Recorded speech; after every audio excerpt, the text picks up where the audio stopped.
Saturday presents, in the red corner, the undisputed, undefeated Weed Whacker Guy.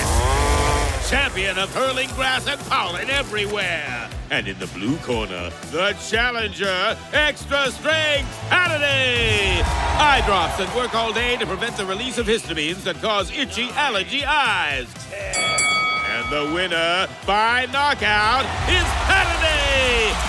Saturday, bring it on.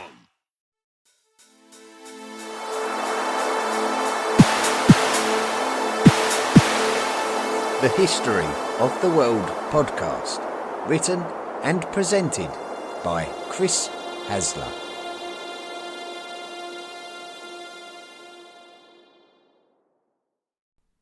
Volume 3, The Classical World, Episode 64A, The Evolution of Religion.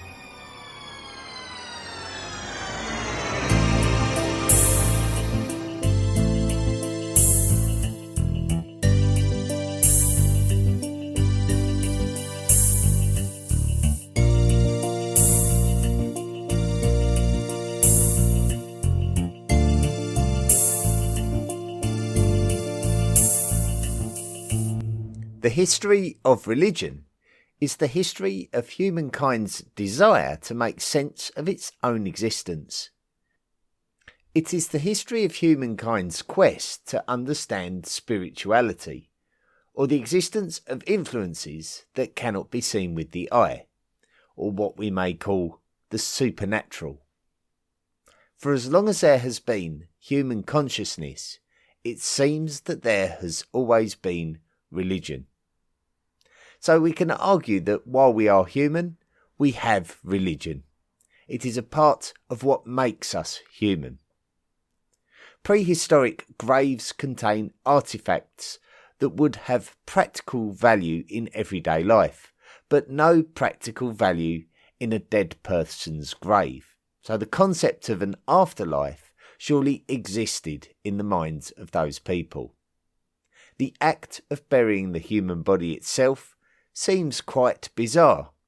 Surely there is no practical value in wasting time burying bodies, when bodies can be just left to decay in the open to become carrion for other animals, unless there was a spiritual reason.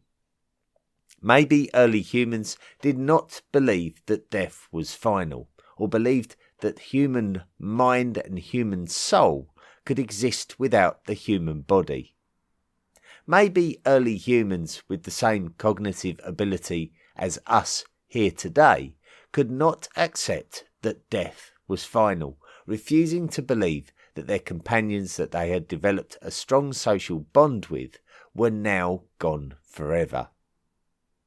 The presence of animal skulls in graves suggests by their nature that they were deliberately placed, and it is impossible to tell whether the animal was long deceased when placed there, or whether it was deliberately killed in order to be there. We only say this because animal sacrifices were evidently part of human religious ritual at a later time, so we judge what our distant ancestors did by the behaviours of our more modern ancestors. In much of our interpretation of human behaviours of long ago, we compare it to similar behaviours of more modern times, when such behaviours and their reasoning were documented, so that we may build a stronger suggestion about the more distant past.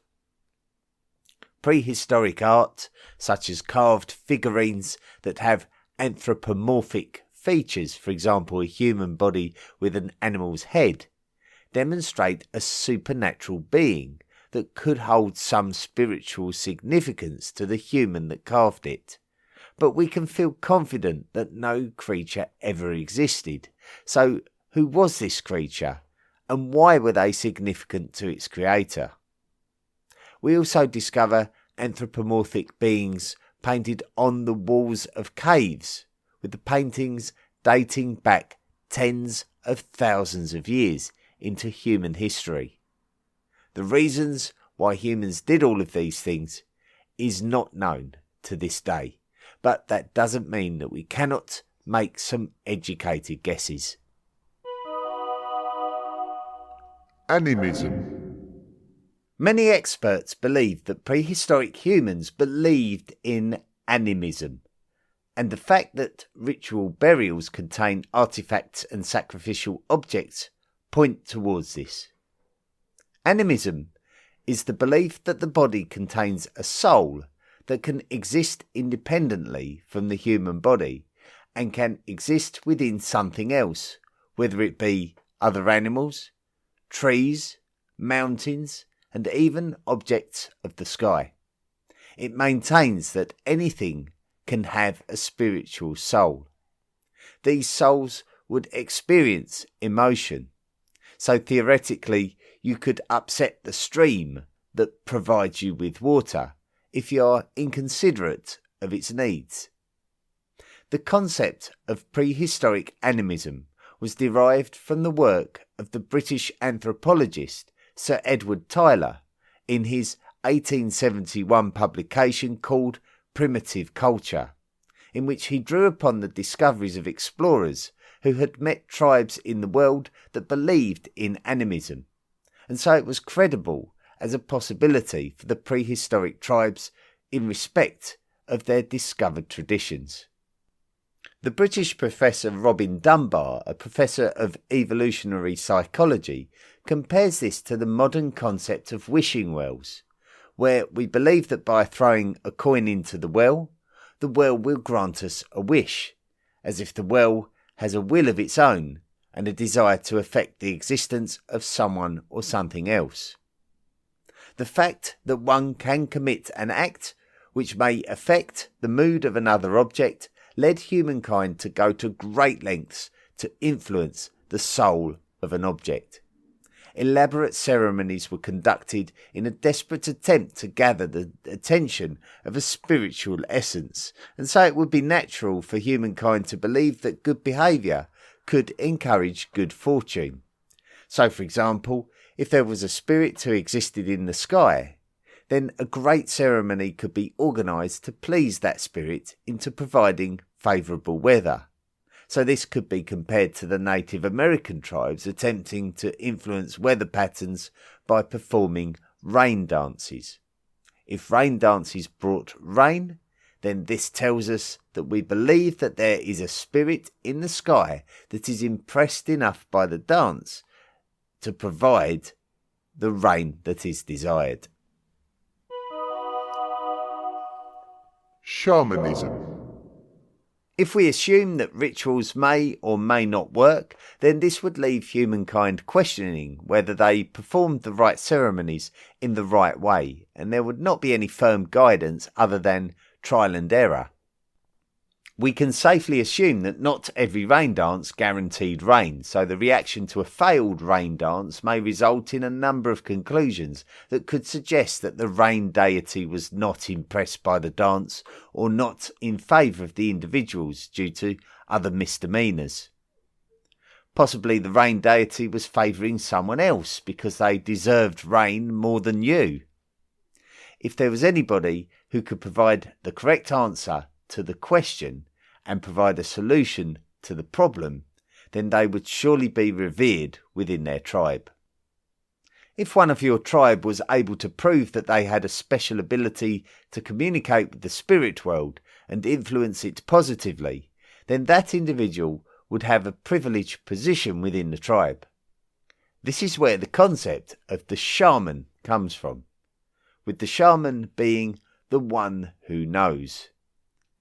A shaman is thought to have taken on anthropomorphic forms by wearing animal masks and performing ritual dances while entering into trance-like states in a bid to connect with the spirit's world. For example, if the tribe were hoping for a successful day of hunting, then the shaman may perform a dance to influence the appropriate spirits. A shaman may have been born with the gift of communicating with spirits, or may have been taught how to communicate with spirits.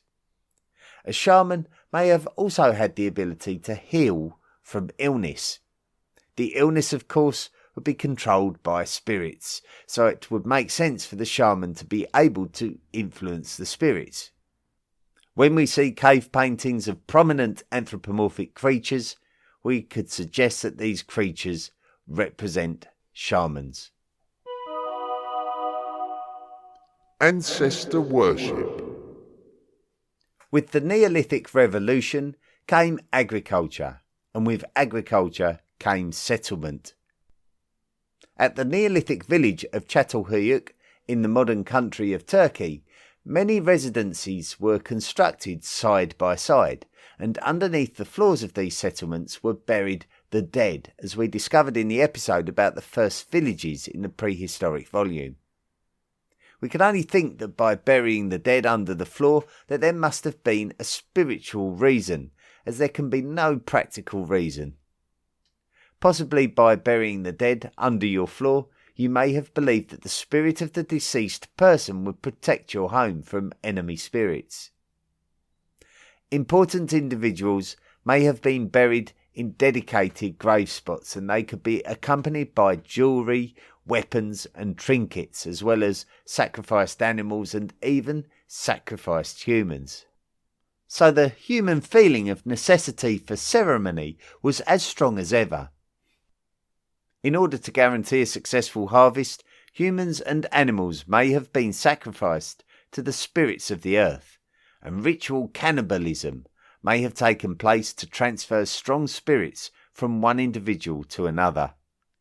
These can all be referred to as forms of ancestor worship, or manism as it is otherwise referred. Ceremonial sites such as Göbekli Tepe and Stonehenge were seemingly erected for ceremonial use, as they had no sign of human residency. It has been speculated that sites like these could have been constructed for ancestor worship, but it is also very interesting to note that many megalithic sites such as these were deliberately aligned according to the movements of the sun in the sky. Agriculture.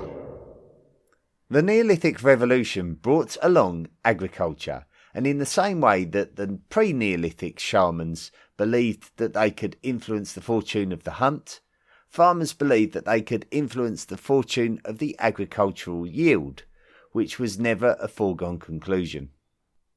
A strong yield could guarantee to support a large community throughout the winter months.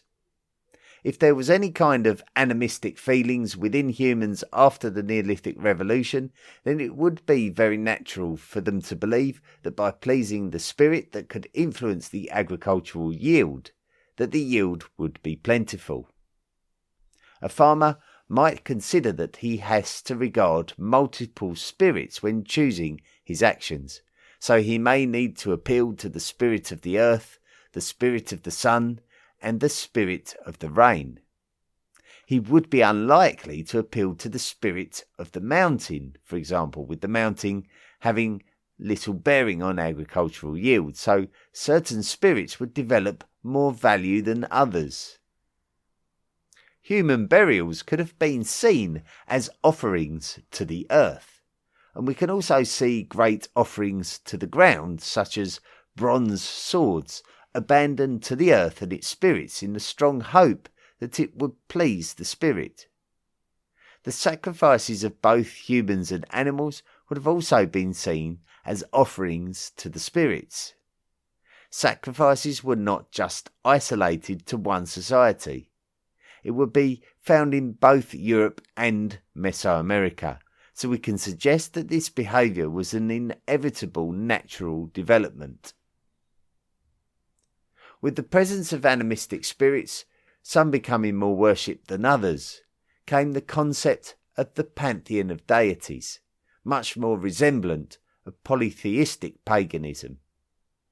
The shaman would make way for a connecting influence more like a modern priest, acting as the bridge between society and the deities.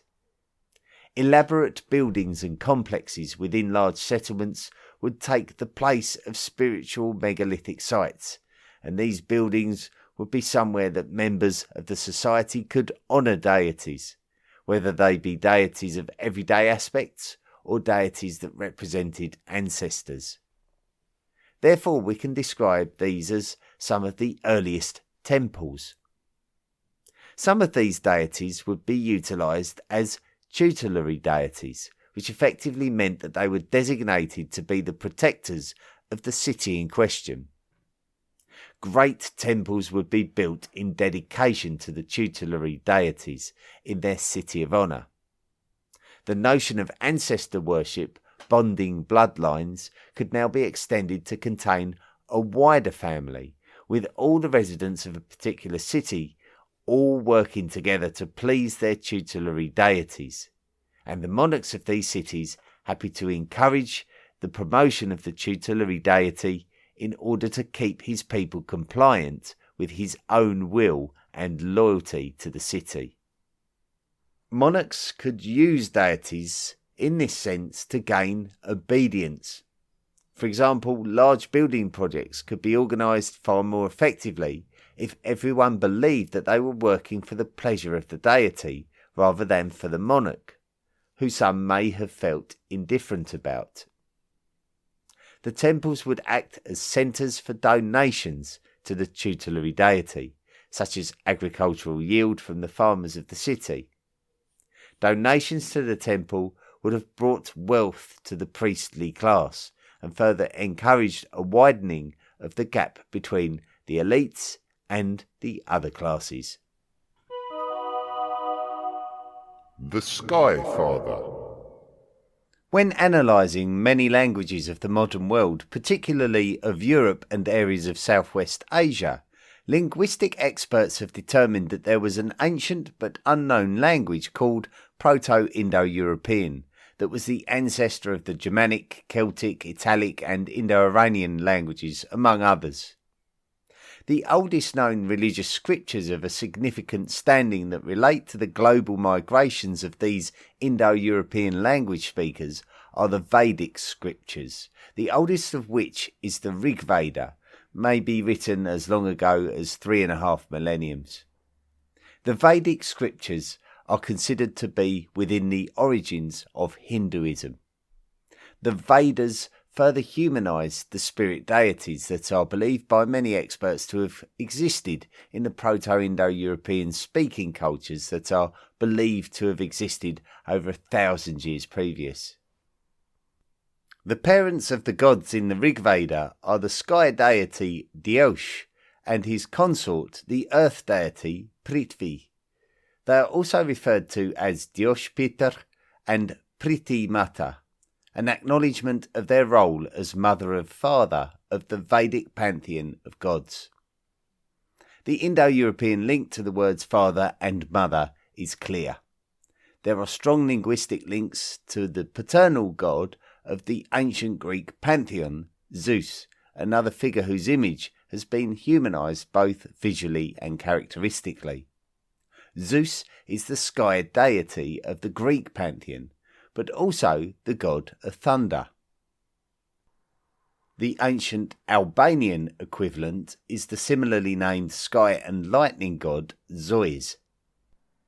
Roman culture was heavily influenced by ancient Greek culture, and the Roman equivalent, Jupiter, was syncretised with the Celtic god of thunder, Taranis, who is linked to the cognate Germanic god of thunder and lightning, Thor.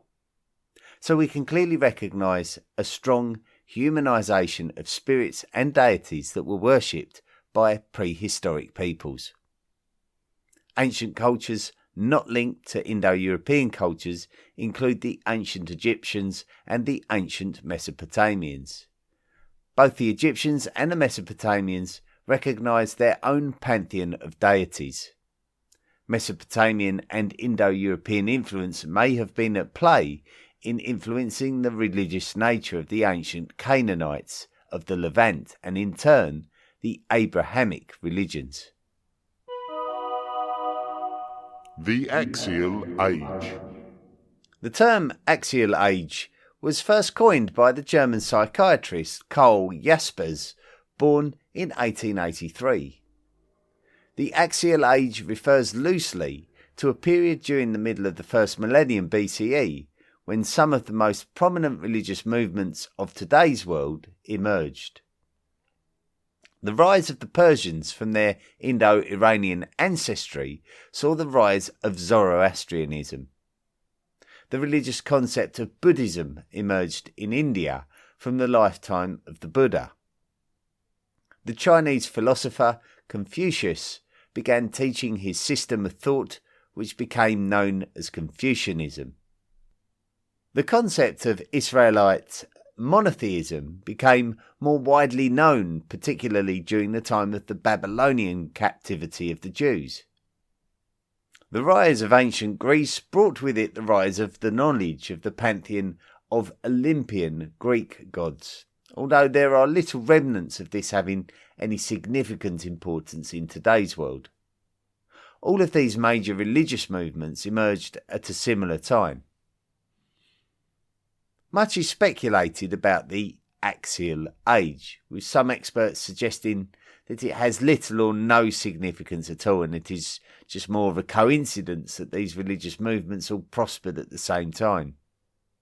So the ancient Greek religion no longer exists, while Zoroastrianism has very little presence in today's world. Buddhism and Confucianism are not based on idol or deity worship, so can they truly be referred to as religions when compared to Judaism? However, the period of the Iron Age represents a period of relative prosperity in many areas of the world, and I wonder if this could be a factor. Human nature is to chase wealth and power, and this would lead to the construction of cities as the most powerful leaders look to create a hub of defensible power. However, in an environment where pure survival and the need or ability to pursue wealth was not a basic necessity, it allowed humans to become more reflective about their existence. The requirement for people living within an urban environment to cooperate would have been the basis for there being more compassion between residents, as the bond of families and tribes would be extended to a larger group of people. The requirement to be a good neighbour was more important, as people looked to their neighbours for support more than ever, whether they be farmers, builders, bakers or doctors. So people were asking the question more than ever, what can I do to be a better person? People began to look to their deities for guidance as opposed to instruction. And in the absence of deities and their earthly representatives such as priests, they would look to their wisest teachers from within their group for their philosophies. People were punished harshly for their crimes, and even those who were associated could be punished harshly even without committing an act, and this is very apparent in such documents as the Code of Hammurabi. Now, humankind would be looking to exercise forgiveness. Human sacrifice would begin to be seen as barbaric, and it was much more important to carry out acts of compassion or personal self-sacrifices than to make physical sacrifices of objects and other living beings. I must stress that this is my own personal feeling about the concept called the Axial Age, based on my very distant overview. It could be suggested that the lack of advancement in society in the Americas is why we don't see anything that relates to the Axial Age there at this time. Universalization.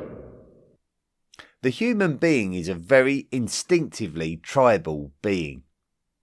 If we look back at our beginnings, then the tribal unit may have been around 30 individuals who cooperated to look after one another. This is not unusual in the animal kingdom and is called sociality. We see the safety in numbers mentality among many species of mammals, birds, fish and insects. The human tribal instinct is certainly not unusual or unique in the animal kingdom. One thing that is far more unusual is the human ability to universalize or to extend their reach of influence. One way they did this is through trade. A dependency between one group of people on another through trade of essential items empowered one set of people over another set. Another way they did this is through conquest. Sets of people would become dependent on others due to their subjugation, controlling their abilities and therefore guaranteeing their dependence and compliance. Then came religion or ideology, something that one might suggest to be a psychological conquest, or the fear that spiritual non-compliance would result in negative consequences. However, universality could equally be looked at in a positive manner, with that human tribal nature gaining comfort from the feeling of belonging to a religious order or the family of a god. Certainly during the time after the Axial Age, secular leaders would have used the powerful force of religion to entice the population under their control to behave at their will. Before the age of printing, something that enabled more people to educate themselves, they would be at the mercy of the leaders who would tell them whatever they wanted them to believe. The population would believe that if they did not conform to the social order, that they would be acting outside the boundaries of the divine order and risking their future fortunes. If the secular ruler promised his population that conformity to the social order would result in the guarantee of a place in paradise in the afterlife, then this may encourage members of the population to lay down their lives in defence of the city. So in this case, the universalism of religion would work hand in hand with the universalism of imperialism.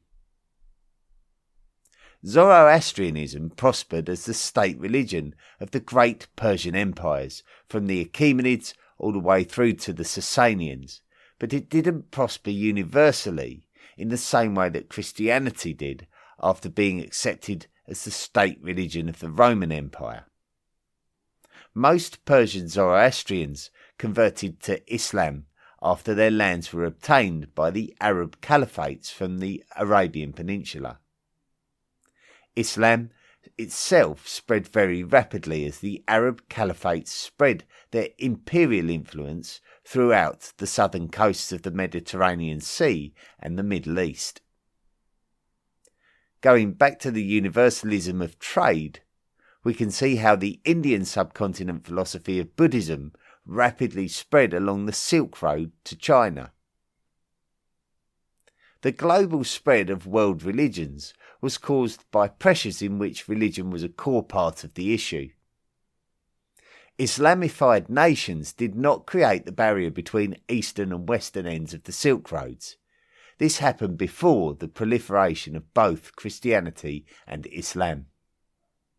When the Silk Road was being established, it was the pagan Roman Empire in the west, attempting to establish a trade route with the Taoist Han China Empire in the east. It would be the Zoroastrian Persians that would look to prevent this trade route from freely existing. As Europe Christianized and the Middle East Islamified, the desire to stop Western trade with the East was still as important as ever for the nations in the middle. By the end of the Middle Ages, a whole host of Christian nations in Europe were trying to break down the Islamic nations of the Middle East and Eurasia in order to reach the Chinese empires in the East. The leaders of both the Christian nations and the Islamic nations used their state religions to rally support and dedication from their population, and this intensified during the age of the Crusades. The tension over universalising trade routes continued beyond the age of the Crusades and into the rise of the Ottoman Empire, an Islamic empire who were keen to continue making European trade with the Far East as troublesome as possible. The best alternative to land blockades was always to take to the seas, and had the Suez Canal route been open and not in anti-European hands, then Christian nation merchants would have surely taken this option. Instead, they were forced to seek alternative routes to the Far East, and this was during the Age of Exploration, where seafaring had advanced significantly so that travel was not just restricted to riverways, inland seas and coastlines. Now seafarers braved the ocean waters of the vast oceans and attempted to find an alternative means by which to reach the Far East. This would involve travelling westwards into the unknown, working on the assumption that the world was globe-shaped. It would also involve taking on the very unnavigable icy waters beyond Scandinavia to the north of the Russian mainland. All this to avoid the highly competitive and dangerous waterways via the Cape of Good Hope, taking Europeans around the entire continent of Africa. It was due to these highly ambitious journeys that Christianity was transported around the world, and especially within the comparatively archaic cultures of the sparsely populated lands of the Americas and Australia, where it flourished. Of course, the story of the world's religions is very profound and diverse, and the list of religious orders and sects within the wider global movements is too extensive to list in this podcast episode. Even within Christianity, the amount of different methods of observance is absolutely mind-boggling. The reality of religion is that it defines us as human beings, and human history is also the history of religion. The word religion and the names of religious movements are often used very critically, with many people blaming many problems that exist in today's world on religion. Religion really isn't the problem, because religion existed long before wars centred on religion. Religion is purely an acknowledgement of our conscious awareness of our own vulnerable mortality, but this conscious awareness has been exploited by many over the years in order to threaten others into subservience. What better way to frighten someone than by threatening the very thing that helps them to make sense of their own mortality? The true culprit is not religion, but those who use religion as a political weapon. This episode of the History of the World podcast was recorded in May of 2023. But if you want to move on to the next episode in the chronological story, that will be episode 65, where we visit ancient China and explore the Zhou dynasty. And this episode was recorded back in April of 2021.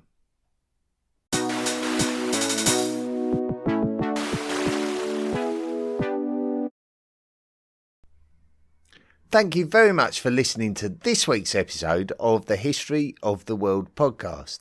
And it was a special episode. It was commissioned by the History of the World podcast Illuminati member, Amardeep Dagar.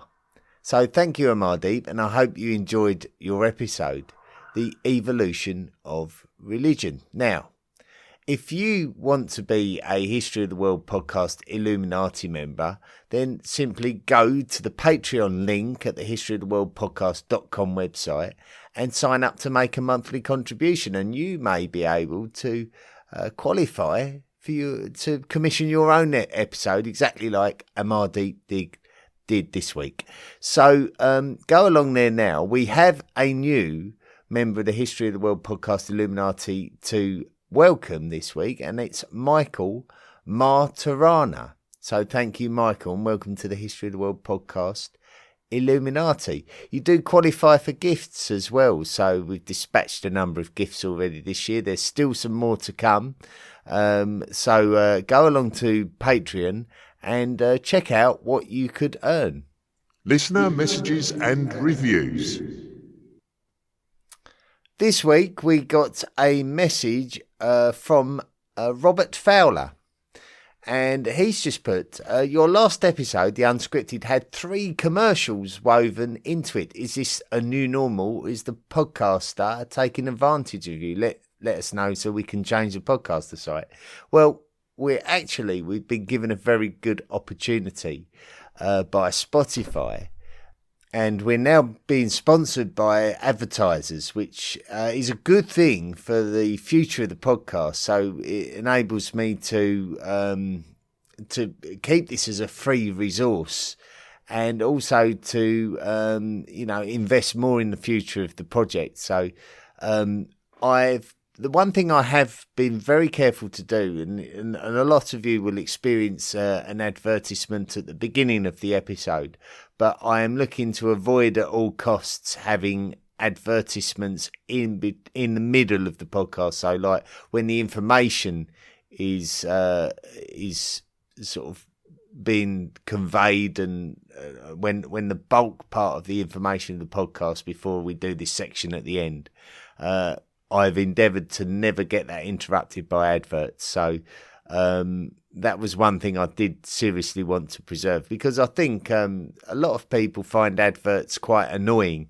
So if I can limit the manner in which that could be the case, then that surely is beneficial as well. But yes, we've been given this great opportunity, and it will undoubtedly help me to invest more into the project, and let's hope it's a good thing for the future, and keeps the podcast free of charge. So I think it's a positive step. But if any of you have any feedback, I'd be very, very interested to hear from you, especially if you're hearing adverts that maybe you think don't belong on a podcast such as this, the type of advert. Perhaps you could drop me a line and let me know. Anyway, we did get one review this week from Bronze Aged Man, who's put, a gem as a fan of history, particularly the ancient era. This is a great listen. Chris has an easygoing delivery, but at the same time it's informative and entertaining. I highly recommend this podcast to anyone interested in a broad range of history topics in a chronological order. I'm only just finishing volume 2, but really looking forward to seeing where this goes. Well, thank you very much, Bronze Aged Man. The next special episode will be for David Hannon, and he's requested a podcast on the Emirate of Granada. And the Emirate of Granada, we go back to the days of the Reconquista and the final years of the Reconquista, when the Castilians and the Aragonese were finally trying to push the last Islamic nations out of the Iberian Peninsula, and the last sort of bastion of Islamic presence was the Emirate of Granada. And so the next special episode will be on that very subject, the Emirate of Granada. What was it, and what happened to it? And that will be an episode for the History of the World podcast Illuminati member David Hannon. But apart from that, thanks for listening. If you want to know more about what went into this week's episode, then there will be a special episode for Patreons, which you can either access by being a subscriber to the podcast on Spotify, or by going to the Patreon website, and you can get access to the audio feed there as well. So I strongly recommend that this week, because there was so many resources that I had to sort of pull from. So some very good books that I had to sort of refer to get some good information and a good timeline. So I would recommend that if you found this week's episode interesting. But apart from that, that's all for this week, and thanks very much for listening, and until next time, be good. The History of the World podcast, written and presented by Chris Hasler. Please consider making a financial contribution by going to the historyoftheworldpodcast.com website and clicking on the Patreon link. Email the show at historyoftheworldpodcast@mail.com. And don't forget to join our social media at Facebook, Twitter, Instagram and Tumblr. See you next time.